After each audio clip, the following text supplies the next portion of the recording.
আজকে কি হবে?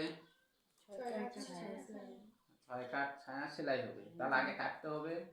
মনে করো এটা 2 মিটার কাপড় আছে, হ্যাঁ 2 মিটার কাপড়কে একটা ভাঁজ দিলাম, 1 মিটার করে নিলাম।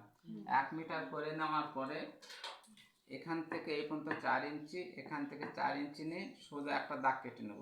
দাগ কেটে নিয়ে দাগের উপর দিয়ে কেটে দেবো। তাহলে এটা আমাদের কি হবে? তাহলে এটা হবে আমাদের বেল্ট, তাই তো? বেল্ট কেটে নিলাম। এখন কি করব? যা কাপড় আছে এটা এখানে একটা ভাঁজ ছিল, তাই না? এই ভাঁজে কেটে নিলাম। ভাঁজে কেটে নেওয়ার পরে যা কাপড় আছে আবার একটা ভাঁজ করে নিলাম। তাহলে 4টা পার্ট হলো।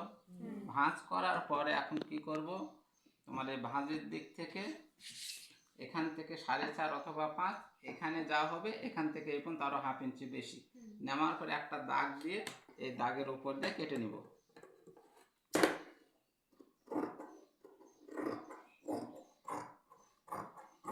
দাগের উপর দিয়ে কেটে নিলাম। তাহলে 6 কাট ছায়া কাটা শেষ। এখন সেলাই।